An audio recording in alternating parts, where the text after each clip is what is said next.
Right everyone, I'm just going to take a seat and hope that my battery doesn't die on my camera, because it looks like it's going to die. What I'm going to introduce you to is a rig I bought last year. When my dad died, I bought a new radio, Yaesu 450D, and I put different knobs on. They're orange. I customised it because I wanted different knobs. I don't know why. Tilt bail, put a handle on, and I'm running an MFJ paddle key. Not the best key in the world, but I managed to make it usable. The tuner is a 945 Echo, and I bought that used on eBay, and that works okay. I think I paid about 50 quid for it. What I like about the 450D is it's got all the filters and all the bands. It's also tunes on all the bands, 5 to 100 watts. That's the microphone for it. I got a desk mic coming. I bought an Adonis style desk mic for it. The speaker is a Yaesu Vertex normal. I'm hoping to get a BHI noise speaker eventually. Bought a laptop as well, and that was to run the Morse and the digital through here. And there's an interface cable, Radio Arena interface. The rig itself was $650 from Greece. It was cheaper from there anywhere else, so I got it from there. I still can't get them over here for that. They're still about $700. And the power supply I bought was the Polestar PS30, which is an analog power supply, what they call transformer type. This does a lot towards suppression, because it's what they call a linear power supply, or an analog as we call it.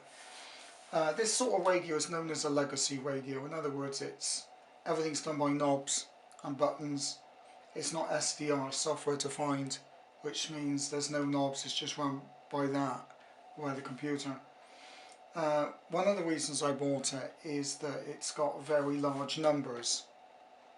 All the other ones, the display was too small and I couldn't read them, so unless I wanted to pay about $1,500, twice the amount of money, I wasn't going to get anything with that big display unless I spent nearly $1,000 or more. So I went for this one. And obviously I bought the bail stand, that's what's propping it up, and the case handle for it. It did have little feet that prop it up, but it was still too low for me to use it. So the rig itself, it's on 20 meters at the moment. There's not really much, the bands are quite quiet, and it's pushing out. If I do that, it's about 55 watts on CW. Yeah, I never use a rig more than 50. I talk around the world on 50 watts, even on voice. It says 100 watt rig, but I never use that watts in it.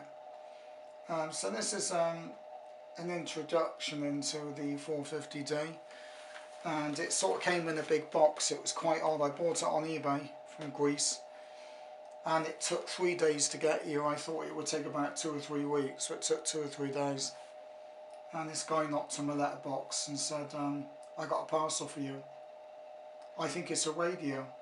And I said, well, it can't be that, it's coming from Greece, it must be something else. And he goes, well, I can take it back to the depot if you're not sure. And I said, well, I better come down and have a look. And there was this big box covered in polythene about that big. And I signed for it and opened it, and there was this radio. So I was quite pleased with that. And the key is an MFJ 564. I call it a kit because I had to bloody rebuild it before I could bloody use it. All the screws were loose. But it seems to work okay. I'm hoping to get a bench or straight key as well. It looks like this, but it's a straight key.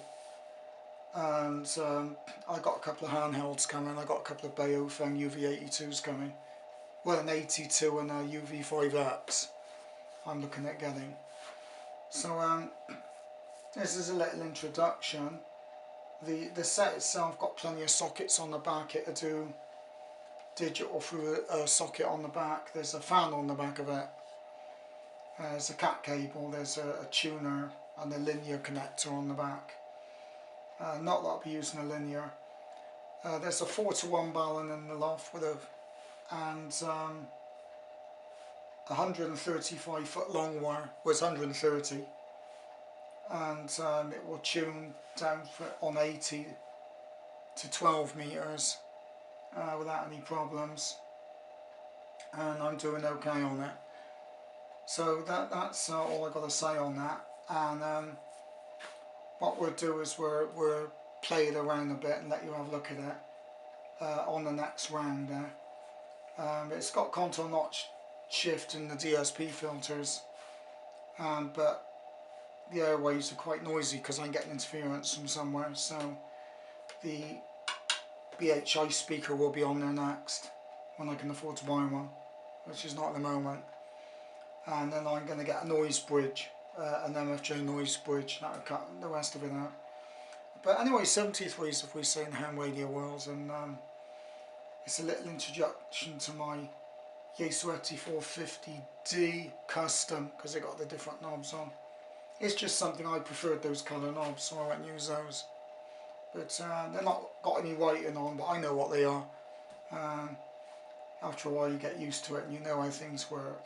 So anyway, I hope that's been a good introduction. And